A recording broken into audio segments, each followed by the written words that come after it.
नमस्कार, the wire में आपका स्वागत है। मैं हूं आरफा खानम शेरवानी। 2002 के दंगों में जब नरेंद्र मोदी मुख्यमंत्री थे गुजरात के, अगर वो सही समय पर सही कदम उठाते तो क्या मरने वाले लोगों की तादाद कम हो सकती थी? क्या गुजरात दंगों पर काबू पाया जा सकता था? एक नई किताब आई है जो ये दावा कर रही है कि हाँ, अगर सही समय पर फौज की भर्ती, फौज को वहां पर ज़मीन पर लगा दिया जाता, फौज को वहां पर रखा जाता अगर सही समय पर, तो वाकई कम लोग जो हैं वो कम तादाद में लोग मारे जाते। हम बात कर रहे हैं लेफ्टिनेंट जनरल ज़मीरुद्दीन शाह, जो कि उस समय जबकि गुजरात में दंगे हो रहे थे, आर्मी की जो पूरी टीम थी उसके कमान जो थी उसको संभाले हुए थे। लेफ्टिनेंट जनरल ज़मीरुद्दीन शाह ने दावा ये किया है कि 28 फरवरी से लेकर और 1 मार्च की जो रात थी उस दौरान वो 2 बजे रात को पूरी आर्मी की अपने 3000 सुरक्षा बलों के साथ वो वहाँ पर मौजूद थे गुजरात में, यानी शहर से दूर मौजूद थे वो वहाँ पर। उस वक्त वो मिलने गए रात को 2 बजे मुख्यमंत्री से, जहां पर उस वक्त के रक्षा मंत्री जॉर्ज फर्नांडिस भी मौजूद थे। और उस वक्त जो है नरेंद्र मोदी ने पूरे एक दिन भर जो है पूरे एक दिन इसको टाला कि आर्मी जो है वो शहर में ना जाए, यानी कि जो ट्रांसपोर्ट था, जो गाड़ियां थी जो आर्मी को एयरफील्ड से लेकर और वहां तक पहुंचाने के लिए ज़रूरी थी वो नहीं दी गई। और इस वजह से 2 मार्च को जो है वो फौज ने अपना काम करना शुरू किया। लेफ्टिनेंट जनरल ज़मीरुद्दीन शाह इस वक्त हमारे साथ मौजूद हैं। उन्होंने द सरकारी मुसलमान नाम की एक किताब लिखी है। हम उनसे इस पूरे वाक़े के बारे में, गुजरात दंगों के दौरान क्या हुआ और उनकी किताब के बारे में बातचीत करेंगे। जनरल शाह, बहुत बहुत शुक्रिया आपका स्टूडियो में आने के लिए। सबसे पहले मैं आपसे जानना चाहती हूँ वो रात जिसके बारे में लगातार बात हो रही है जब से आपने ये बयान दिया है, 28 फरवरी से 1 मार्च के बीच की जो रात थी 2 बजे, ऐसा क्या हुआ था, हमें बताइए। देखिए, मेरा जो डिवीज़न था, स्ट्राइक कोर का डिवीज़न था और हम लोग डिप्लॉयड थे जैसलमेर के इलाके में। 28 को मैं एक्सरसाइज में गया तो वापस आया तकरीबन 6:30 बजे या 6 बजे। तो chief of army staff general Padmanabhan का टेलीफोन आया मेरे पास। तो मुझे ये महसूस हुआ कि चीफ ने डायरेक्टली क्यों कॉल किया है, कोई बहुत ज़रूरी चीज़ होगी। और उन्होंने मुझे बस ये कहा कि मैक्सिमम ट्रुप्स को ले जाओ और जो दंगे हैं अहमदाबाद में उनको ख़त्म करो। तो मैंने कहा साहब वो तो 2 दिन लगेंगे हमें अहमदाबाद पहुंचने में। उन्होंने कहा फ़िक्र नहीं करो, एयरफोर्स जो है हवाई जहाज़ का बंदोबस्त कर रही है, तुम मैक्सिमम ट्रुप्स जो हैं उनको जोधपुर एयरफील्ड ले जाओ। तो मैंने अपने डिप्टी को हुक्म दिया कि तैयार करें 2 ब्रिगेड। उसमें लिखित भी आ गया कि 2 ब्रिगेड डिवीज़न हेडक्वार्टर और 2 ब्रिगेड को मूव करना है अहमदाबाद। मैं अहमदाबाद एयरफील्ड पहुंचा तकरीबन 10 बजे रात के, 28 फरवरी की रात को। और हवाई जहाज़ आ रहे थे एयरफोर्स के। हमारे ट्रुप्स 3 घंटे लगाए, 7 बजे से 10 बजे तक जो है 2 ब्रिगेड्स यानी 6 बटालियंस वहाँ पहुँच गई, यानी 18 कंपनी जोधपुर एयरफील्ड पे पहुँच गई और एयरलिफ्ट शुरू हुई। 40 फ़्लाइट्स में हमें अहमदाबाद ड्रॉप किया। जब हम अहमदाबाद के ऊपर उड़ रहे थे तो मैंने देखा पूरा शहर जो है आग लगी हुई है, जगह जगहों पे आग लगी हुई है। जो अहमदाबाद एयरफील्ड है बिल्कुल खामोश डार्क हुई थी। हम लोग लैंड किए और हमें बतलाया गया था कि जब हम पहुंचेंगे तो वहाँ गाड़ियाँ मिलेंगी, मैजिस्ट्रेट्स मिलेंगे, पुलिस गाइड्स मिलेंगे और सेल फोन्स, क्योंकि जो फौज के टेलीफोन्स हैं वो डायरेक्ट लाइन ऑफ साइट हैं और बिल्डिंग्स, हाई राइज बिल्डिंग में कामयाब नहीं होते। वहाँ एक ब्रिगेडियर साहब जो कि मेरे कॉस्टमेट हैं, ब्रिगेडियर मेहरा, वो मिले और मैंने पूछा कि कहाँ हैं गाड़ियाँ। तो उन्होंने कहा वो तो स्टेट गवर्नमेंट आपको देगी, मैं उसके बारे में नहीं मालूम। तो मैंने कहा चीफ सेक्रेटरी का कहाँ है, मैं उनसे बात करना चाहता हूँ। उन्होंने कहा चीफ सेक्रेटरी जो है बाहर गए हुए हैं, बाहर मुल्क में। तो कोई और ऑफिशिएट कर रहा था, मैंने उसका नंबर दीजिए। मैंने कोशिश की उनको कांटेक्ट करने की, नहीं मिले कोई IAS ऑफिसर थी। तो मैंने ये तय किया कि हाँ, मैं अपनी गाड़ी ज़रूर ले गया था अपने साथ। मेरा कम्युनिकेशन, मेरा ADC और मेरी गाड़ी, पहली फ़्लाइट में हम लोग वहाँ अहमदाबाद पहुँचे। फिर मैं गया, मैंने गाइड मांगा, गाइड के साथ मैं चीफ मिनिस्टर साहब की कोठी पे गांधीनगर में पहुंचा तकरीबन 2 बजे सुबह के। ये है 1 मार्च को। वहाँ जॉर्ज फर्नांडिस साहब मिले, बहुत खुश हुए कि फ़ौज आ गई है। मैंने कहा साहब आ तो गई है मगर हमें गाड़ियाँ दीजिए, हमें मैप्स दीजिए, मैजिस्ट्रेट्स, पुलिस गाइड्स। तो कहा मिल जाएंगी। तो फिर हमने, मेरे पास एक मैप था जो कि मिलिट्री मैप तो नहीं था, जो टूरिस्ट इस्तेमाल करते हैं। उस मैप पे हमने प्लॉट किया कि ट्रबल स्पॉट्स कहाँ कहाँ हैं, और फिर उसके बाद मैं आ गया एयरफील्ड वापस। ट्रुप्स आए सब, और हम इंतज़ार करते रहे कि कब आएंगी गाड़ियाँ। अगली सुबह तकरीबन 10 या 11 बजे जॉर्ज फर्नांडिस साहब आए एयरफील्ड पे अकेले, और मैंने बतलाया कि अभी तक कुछ बंदोबस्त नहीं हुआ है। तो उन्होंने सबको इकट्ठा किया और एड्रेस किया सब ट्रुप्स को, और बतलाया कि निहायत ज़रूरी है कि दंगों को एकदम बंद किया जाए। यानी आप ये कह रहे हैं कि शाम 10 बजे से लेकर सुबह के 10 बजे तक भी कोई एक्शन नहीं हुआ? जी, गाड़ी नहीं आई। हमारा तो डिपेंड करता था गाड़ी, हम पैदल तो नहीं जा सकते थे क्योंकि शहर कितना दूर था शहर से एयरफील्ड? एयरफील्ड काफ़ी दूर है, मगर बगैर गाइड्स के, बगैर कम्युनिकेशन के, बगैर नक्शों के कहाँ घुसे? और एक प्रोटोकॉल भी होता है। और कहाँ जाते हम? अगर जंगल में होते तो हम जंगल बैशिंग कर सकते थे, मगर इसमें हम लोग नहीं जा सकते थे। जिस रात को जब मैं चीफ मिनिस्टर साहब के घर गया तो मैंने देखा कि दंगी जो हैं माइनॉरिटी एरिया पॉकेट्स में को घेर रखा है। पुलिस जो है खिड़की के अंदर फायर कर रही है। तो मैंने कहा आप क्या कर रहे हैं? उन्होंने कहा हम दंगों को दंगाइयों को काबू कर रहे हैं। मैंने फिर फायर उधर करी, आप खिड़की अंदर क्यों मार रहे हैं गोली? तो फिर उनको काफ़ी शर्म हुआ इससे। तो मैंने देखा कि पुलिस जो है बिल्कुल कार्रवाई नहीं कर रही। तो यानी आप ये पॉइंट एक ख़ास बता रहे हैं कि जो बहुत ही नाजुक क्रूशियल कुछ घंटे थे जिसमें बहुत सारे लोगों की जान बचाई जा सकती थी। 28 फरवरी की रात से शुरू होकर पूरी रात गुजरी और आपने दिन में फिर काम शुरू किया फौज ने अपना? ना, अगले दिन नहीं, अगले दिन भी नहीं किया। दूसरी तारीख को गाड़ियाँ आई और तब हम शहर में गए। यानी पहली पूरी तारीख का पूरा दिन चला गया और 28 का पूरा रात चला गया। एयरफील्ड पे रहे। तो यानी 28 की पूरी रात और 1 मार्च का पूरा दिन जो है हो गया। अब 2 तारीख को जो है तब फील्ड में पहुंचे जहां आपने काबू करने तो अभी मुझे SIT रिपोर्ट किसी ने पढ़ के सुनाई, उसमें ये कहा कि पहली तारीख को हम लोग डिप्लॉय हुए। मैंने कहा बिल्कुल झूठ, गलत है ये, गलत। हम लोग जो है डिप्लॉयड हुए हैं अहमदाबाद में और बाकी गुजरात में। 6 बटालियन आ गई थी। 3 मैंने अहमदाबाद के लिए रखी, एक मैं सौराष्ट्र में भेजी, एक साउथ गुजरात और एक पंचमहल के इलाके में।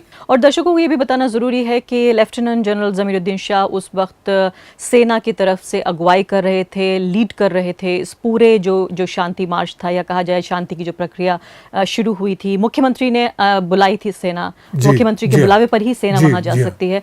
और उसके बाद ये बताइए जनरल शाह, जो आप बताने की कोशिश कर रहे थे, क्योंकि बहुत बड़े सवाल उठे हैं पुलिस के काम पर कि दरअसल पुलिस भी जो है वो काफ़ी हद तक, कुछ पुलिस वाले दंगाइयों में शामिल हो गए थे और वहाँ अल्पसंख्यकों के खिलाफ दंगों में शामिल हो रहे थे, उनके खिलाफ हिंसा कर रहे थे, और पुलिस ने वो काम नहीं किया जो पुलिस का अपना काम है। आपने क्या देखा वहाँ पर जब आप लीड कर रहे थे? एक तो होम गार्ड्स मिले हुए थे। होम गार्ड्स के कमांडर, मेरे ख्याल से जितने बटालियंस थे उनके कमांडर जो है राइट विंग ऑर्गेनाइजेशन के मेंबर थे।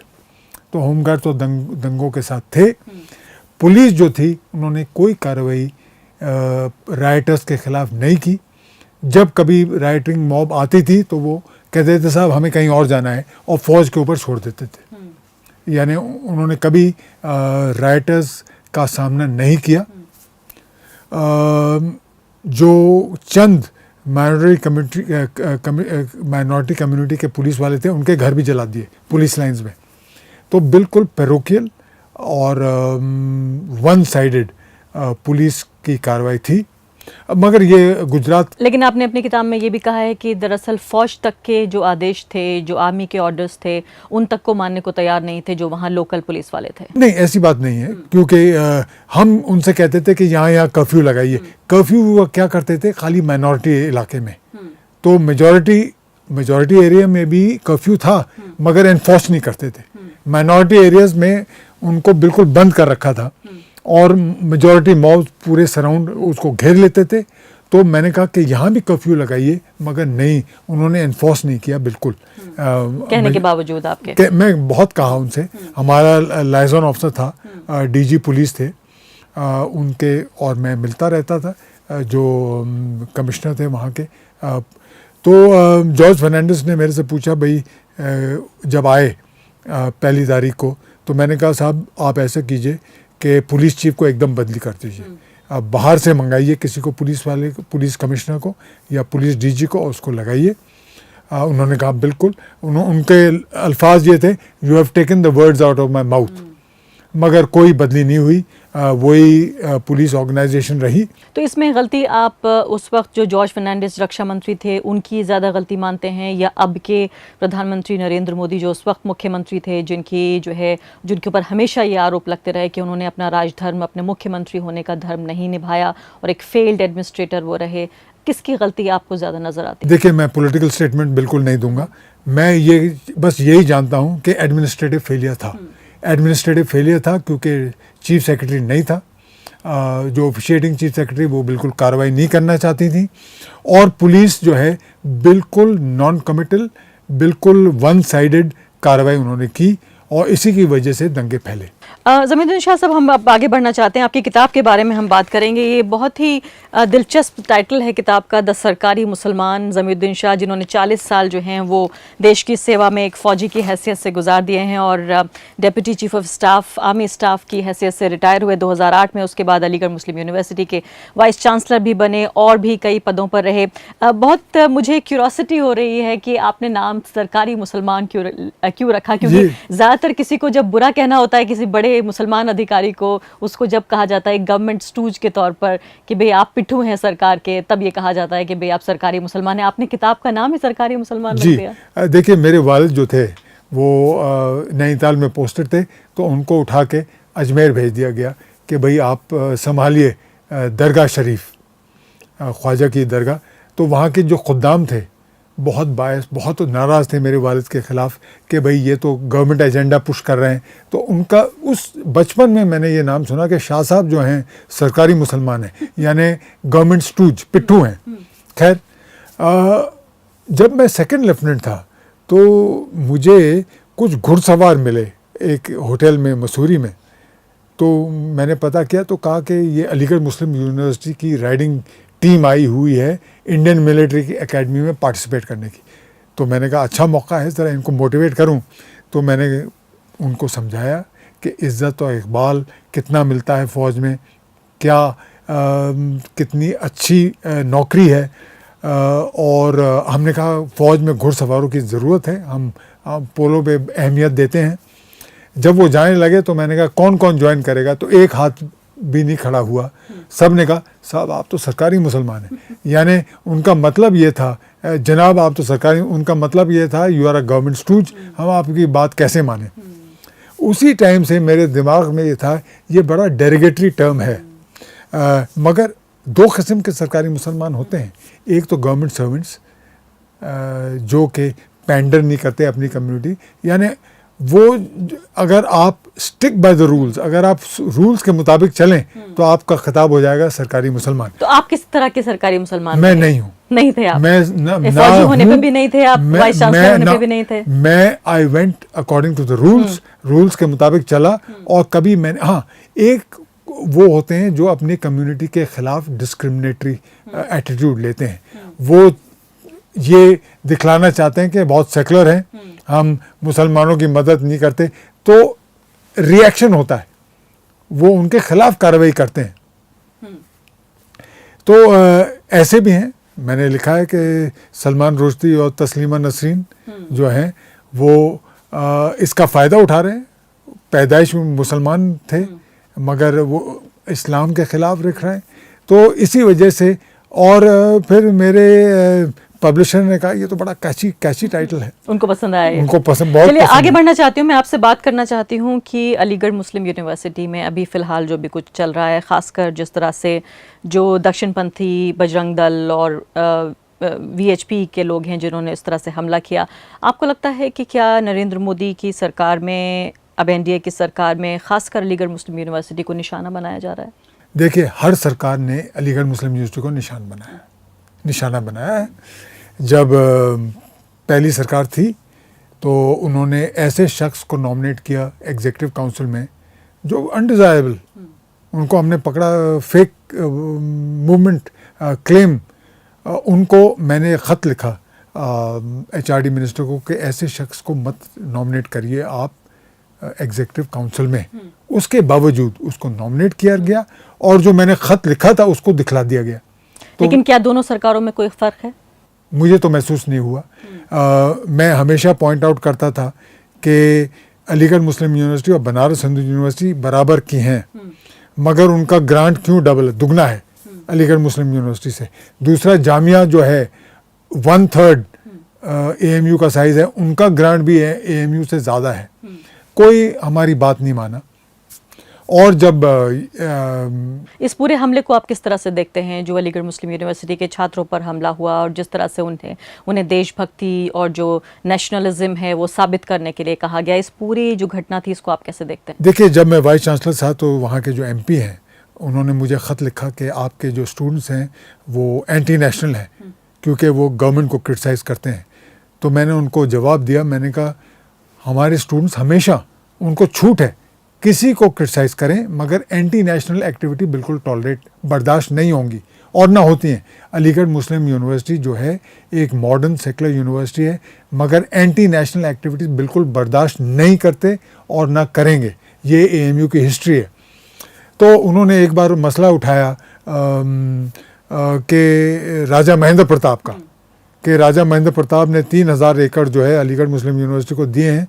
तो मैंने उनके ख्यालात जो है ठीक कर दिए। मैंने कहा 1 इंच राजा महेंद्र प्रताप ने ज़मीन AMU को नहीं दी थी, उन्होंने 3 एकड़ जो है ऑन लीज दिए थे, जिसका हम हर साल एन्युटी देते हैं।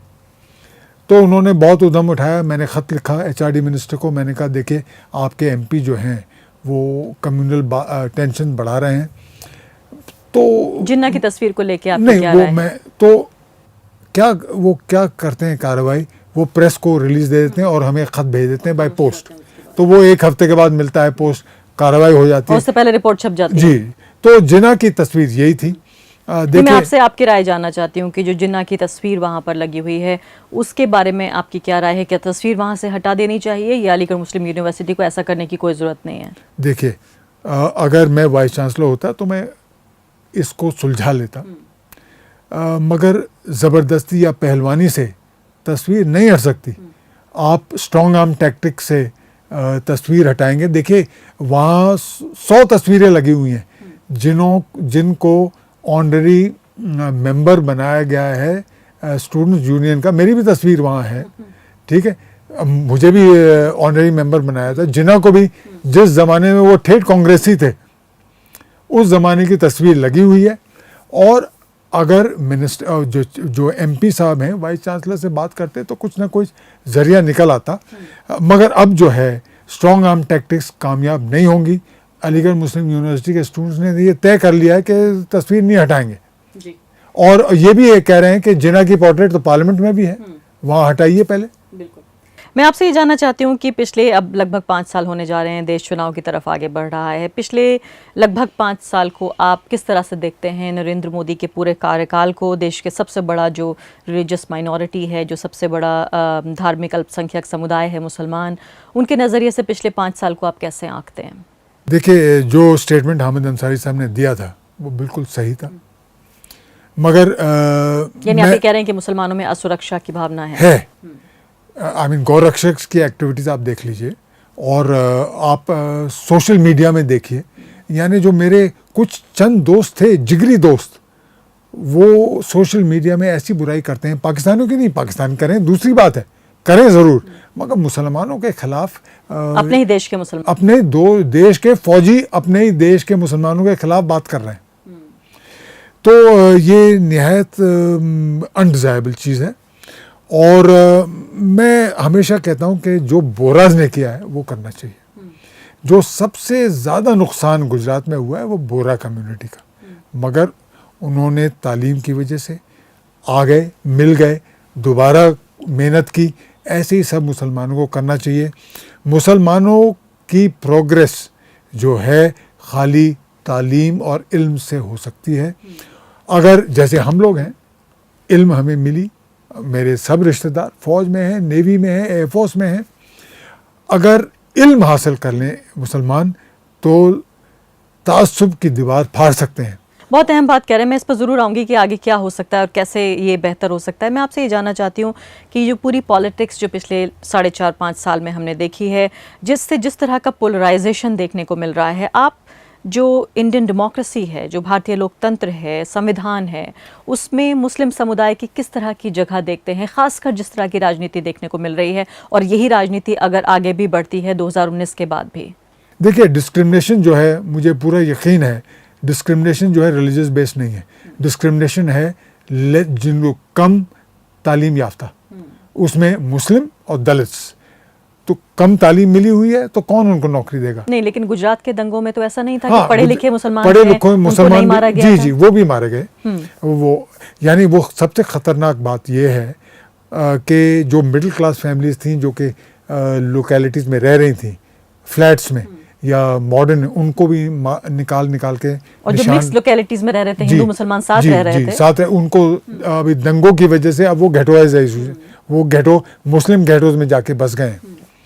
तो ऐसा जो है, क्योंकि आप ये कह रहे हैं कि पढ़ाई जो है वो एक तरह का रामबाण है या हर बीमारी का इलाज है, इसलिए मैं आपसे पूछना चाहती हूँ कि क्या जिस तरह की हिंसक राजनीति है, जो वायलेंट पॉलिटिक्स है, जिस तरह से कुछ लोग ये समझ रहे हैं कि शायद पूरे देश में जो राष्ट्रवाद की ठेकेदारी उन्होंने ले ली है, तो क्या सिर्फ मुसलमानों के पढ़ जाने से उनके साथ जिस तरह का भेदभाव, जो डिस्क्रिमिनेशन हो रहा है, वो ख़त्म हो जाएगा? मेरा यकीन है यस। मेरे खिलाफ क्यों नहीं हुआ डिस्क्रिमिनेशन? हमें कोई पॉलिटिकल बैकिंग नहीं थी। मेरे बच्चों के ख़िलाफ़ क्यों नहीं हुआ? मेरे रिश्तेदारों के ख़िलाफ़ क्यों नहीं हुआ? क्योंकि हम पूरा ख़ानदान जो है अलीगढ़ मुस्लिम यूनिवर्सिटी में पढ़ा है, कोई आईजी रिटायर हुआ है, तो हम लोगों के ख़िलाफ़ कभी डिस्क्रिमिनेशन हुआ ही नहीं। क्योंकि आप एक एलीट जो है ख़ानदान से आते थे, आप ये वजह रही होगी। नहीं हो ना, इसी वजह से नहीं। आई मीन हमारा ख़ानदान तो बिल्कुल उजड़ गया था ज़मींदारी के बाद। कहाँ इतना पैसा था और एकदम से पेनिलेस हो गए थे, पेन्यूरी। तो ये इल्म से ही रास्ता जो है प्रोग्रेस मुसलमानों की पढ़ना चाहिए, आप ये कह रहे हैं? बिल्कुल, और हर कीमत पे उन्हें पढ़ना चाहिए। नहीं, पढ़ना नहीं चाहिए, पढ़ना चाहिए और गेटोवाइज स्कूल्स में नहीं। हम ऐसे स्कूल में पढ़े जो कि हमारे दोस्त हैं अभी तक पूरी जिंदगी, तो हम लोगों ने एक दूसरे को समझा। लेकिन जिस तरह का हिंदू राष्ट्र बनाने की आरएसएस लगातार बात करती है और आरएसएस का ही विंग है बीजेपी, ऐसे हिंदू राष्ट्र में या इस तरह के भारत में जिस तरह का नज़रिया आरएसएस और बीजेपी का है, उसमें आप मुसलमानों की क्या जगह देखते हैं? क्या वो बराबर के शहरी, इक्वल सिटीजन्स रहेंगे? अगर वो पढ़ लिख लेंगे और तरक्की करेंगे तो एक्सेप्ट करना पड़ेगा। अगर आप काबिल हैं, मैं अपने बच्चों को यही समझाता था अलीगढ़ मुस्लिम यूनिवर्सिटी में कि जब तुम इंटरव्यू के लिए जाते हो और तुम बाकी कॉम्पिटिटर से लंबे हो, हाइट में नहीं, दिमाग में, तो नौकरी तुम्हें ही मिलेगी।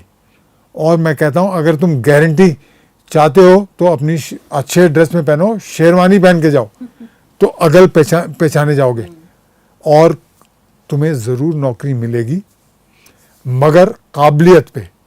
अगर काबिल नहीं हो तो अगर तुम चाय के ढाबों में बैठे रहोगे पूरी रात तो क्या काबिलियत होगी? काबिलियत हासिल करो, पढ़ो लिखो, तो जो है दीवार, ये इसको तासुब की दीवार फाड़ के आगे निकल सकते हो, मुझे पूरा यकीन है। आप ये भी बार बार कहते हैं कि जो है वो फ़ौज में लोगों को आना चाहिए, ख़ासकर मुस्लिम समुदाय से लोगों को फ़ौज में आना चाहिए।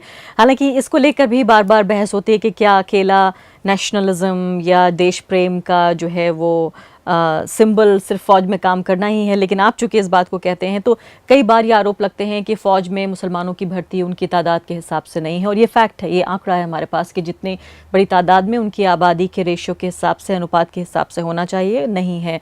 ऐसे में जब प्रैक्टिस डिस्क्रिमिनेटरी हैं कि उतनी बड़ी तादाद में लोग नहीं लिए जाते हैं, कैसे आप एनकरेज कर रहे हैं, कैसे उत्साहित कर रहे हैं आप मुस्लिम समुदाय से युवकों को कि वो फ़ौज में भर्ती हों?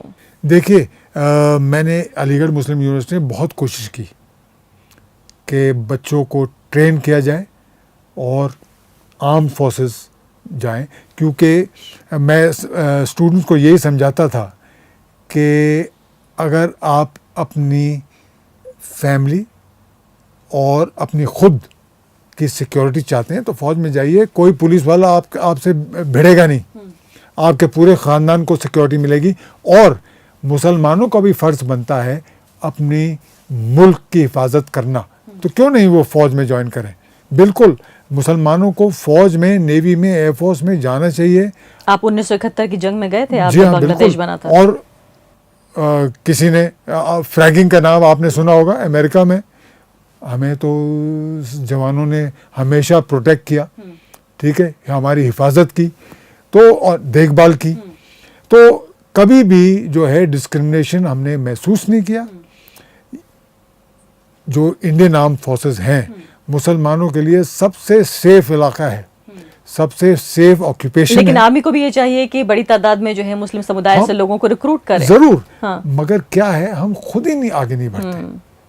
आपको लगता है कि ज्यादा तादाद में लोगों को अप्लाई करना चाहिए? बिल्कुल आर्मी के लिए? अप्लाई करें। अब अगर 10 अप्लाई करते हैं और एक सेलेक्ट होता है तो हम कहते हैं देखो मुसलमान नहीं जा रहे, मगर अगर 1000 में जाएंगे तो 100 सेलेक्ट होंगे, 10%। तो मुसलमानों को खुद आगे बढ़ना चाहिए, खुद कोशिश करनी चाहिए कि आर्म फोर्सें। जब मैं एनडीए का कॉल आया तो हमारे मौलवी साहब बैठे हुए थे अजमेर शरीफ में, तो उन्होंने कहा, क्यों जा रहे हो फौज में, तासुब होगा तुम्हारे खिलाफ, ये होगा वो होगा। मेरे वालिद ने कहा बिल्कुल नहीं, मौलवी साहब की बात मत समझो, जाओ। तो वालिद ने भेज दिया। उम्र मेरी थी 15.5 साल, तो खुशी 40 साल फौज में रहे। निहायत ज़रूरी है कि मुसलमान ये समझें कि ये मुल्क हमारा है और इसकी हिफाजत जो है हमारी जिम्मेदारी बनती है। बहुत बहुत शुक्रिया आपका लेफ्टिनेंट जनरल ज़मीरुद्दीन शाह साहब। तो 40 साल तक देश की सेवा करते रहे एक फौजी की हैसियत से ज़मीरुद्दीन शाह ये कह रहे हैं कि मुस्लिम समुदाय को समझना चाहिए कि देश उनका है और इसकी सुरक्षा की जिम्मेदारी भी मुस्लिम समुदाय की है। बड़ी तादाद में लोग आकर आर्म्ड फोर्सेज में ज्वाइन करें। तो इस बेहद दिलचस्प किताब को आप इसलिए तो ज़रूर पढ़िए कि आपको ये पता चलेगा कि 16 साल पहले 2002 में गुजरात दंगों के दौरान क्या हुआ था। एक आर्मी ऑफिसर, एक आर्मी ऑफिसर के नज़रिए से उन्होंने इसको देखने की कोशिश की, लेकिन इसके अलावा किस तरह से एक बड़े पद पे बैठा हुआ मुसलमान किस तरह से नरेंद्र मोदी और मुसलमानों के रिश्तों को देखता है और भारत में मुस्लिम समुदाय के भविष्य को किस तरह वो देखता है। आप जरूर पढ़ सकते हैं ये किताब, द सरकारी मुसलमान। नमस्कार। द वायर के और वीडियोस देखने के लिए सब्सक्राइब करें और बेल आइकन पर क्लिक करें। स्वतंत्र पत्रकारिता की आर्थिक मदद करने के लिए डिस्क्रिप्शन में दिए गए लिंक पर जाएं और अपनी राशि चुनें।